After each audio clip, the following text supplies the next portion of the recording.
बाहुबली के आज के चैप्टर में हम बात करेंगे बिहार के उस बाहुबली की जो कभी लालू यादव के लाडले रहे, कभी मुलायम सिंह से हाथ मिलाया तो कभी रामविलास पासवान के पाले में चले गए। हाल ही में कांग्रेस में शामिल हुए, बट जब कांग्रेस ने टिकट नहीं दिया तो अब निर्दलीय ही चुनावी मैदान में है। और ये हैं राजेश रंजन, जिनको हम जानते हैं उनके निकनेम पप्पू यादव के नाम से।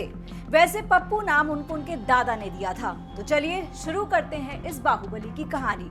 पप्पू यादव का जन्म 24 दिसंबर 1967 को बिहार के मधेपुरा जिले के खुर्दा करवेली गांव में एक जमींदार परिवार में हुआ था। उन्होंने सुपौल के आनंद पल्ली स्थित आनंद मार्ग स्कूल से पढ़ाई की। उन्होंने मधेपुरा में ही BN मंडल यूनिवर्सिटी से पॉलिटिकल साइंस में ग्रेजुएशन किया। इसके बाद इग्नू से डिजास्टर मैनेजमेंट और ह्यूमन राइट्स में डिप्लोमा किया। पप्पू यादव में समाज सेवा का भाव और नेतागिरी वाले सारे लक्षण शुरू से ही थे। जब भी इलाके में कहीं कोई घटना होती, दुर्घटना होती तो सबसे पहले पहुंच जाते। समाज सेवा की वजह से वो काफी पॉपुलर हो चुके थे। अब क्योंकि जमींदार परिवार से थे तो अपने मन की ही करते थे। जब पढ़ाई पूरी हुई तो उनकी शादी रंजीत रंजन से हुई और फिर दोनों ही पॉलिटिक्स में आ गए। राजनीति के साथ साथ अपराध भी पप्पू यादव के खाते में जुड़ते गए। 1990 में पहली बार उन्होंने चुनाव लड़ा, निर्दलीय के रूप में सिंहेश्वर मधेपुरा से, और जीत हासिल की। विधायक बनने के बाद पप्पू यादव का लक्ष्य लोकसभा था और आगड़े पिछड़े वर्ग के लिए संघर्ष करते रहे। वो दौर पप्पू यादव के लिए असाधारण था। सीमांचल में पप्पू यादव का खौफ इतना था कि लोग उनका नाम लेने से डरते थे। 1991 में उन्होंने पूर्णिया से 10वीं लोकसभा के लिए निर्दलीय के रूप में चुनाव लड़ा और जीत हासिल की। इसके बाद पूर्णिया की राजनीति में पप्पू यादव छा गए। 1996 में समाजवादी पार्टी के टिकट पर पूर्णिया से लोकसभा फिर से पहुंचे। 1998 में CPIM के नेता अजीत सरकार की हत्या हो गई, जिसमें पप्पू यादव का नाम सामने आया। इलाके के लोगों का कहना था कि अजीत सरकार से पूरे पूर्णिया जिले के पूंजीवादी और सामंतवादी लोग परेशान थे, क्योंकि वो भूमिहीनों और गरीबों का मुद्दा उठाते थे, उनके लिए आवाज उठाते थे।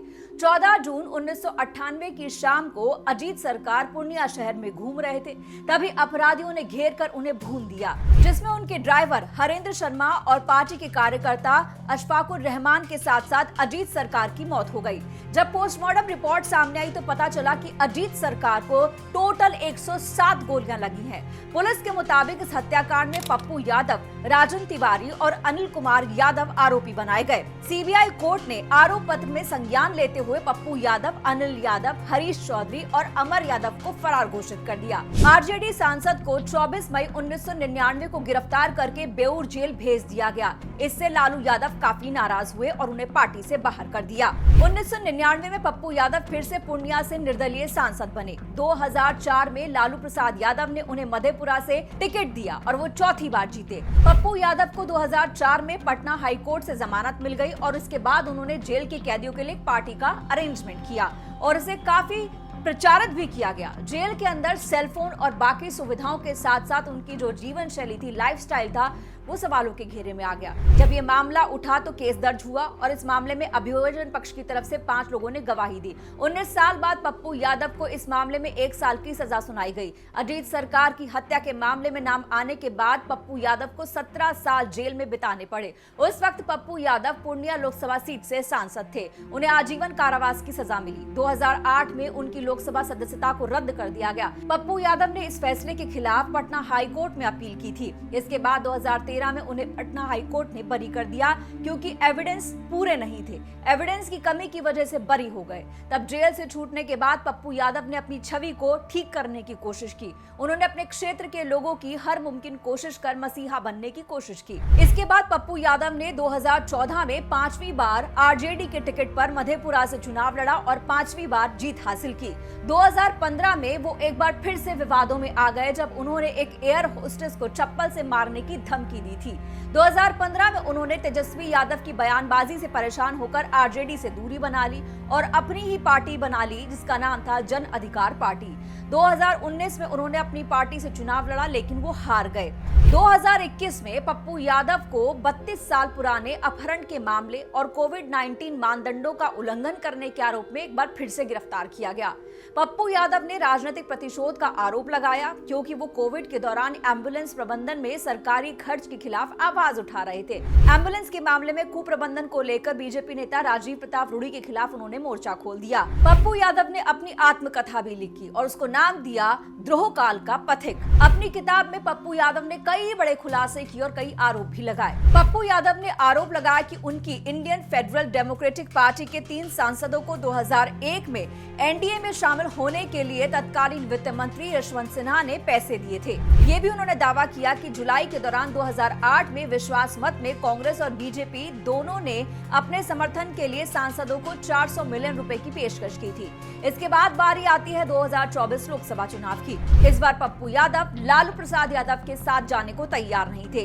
हाल ही में पप्पू यादव ने अपनी जन अधिकार पार्टी का औपचारिक रूप से कांग्रेस में विलय कर दिया। हालांकि 1 दशक पहले उन्होंने अपनी किताब में लालू प्रसाद यादव के साथ सत्ता को साझा करने के कांग्रेस के फैसले का विरोध किया था। लालू से नाराजगी के बावजूद पप्पू यादव ने दरियादिली दिखाई है और कहा कि अगर उन्हें कोई फोन आता है तो पाटलिपुत्र और सारण जैसी जगहों पर भी वो प्रचार करने जा सकते हैं।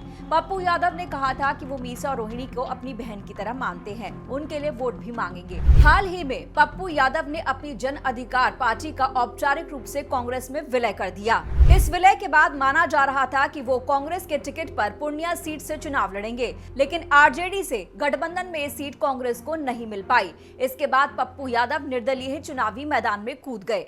वहीं कांग्रेस इस मामले पर पूरी तरह चुप्पी साध रखी है। राहुल गांधी या प्रियंका गांधी ने भी उनके लिए प्रचार नहीं किया। हालांकि पप्पू यादव हमेशा से दावा करते रहे हैं कि कांग्रेस पार्टी उनके साथ है। पूर्णिया में जीते कोई भी, लेकिन कोई भी पप्पू यादव को नजरअंदाज नहीं कर सकता।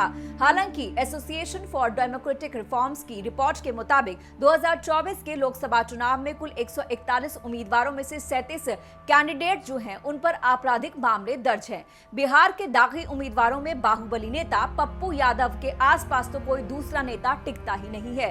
पूर्व सांसद ने अपना जो हलफनामा दिया है उसके हिसाब से उन पर अब तक 41 क्रिमिनल केसेस का जिक्र किया गया है। इस वीडियो में इतना ही। आपकी जो भी इस खबर पर, बाहुबली पर जो भी आपकी राय हो, कमेंट बॉक्स में जरूर कहिएगा। नमस्कार।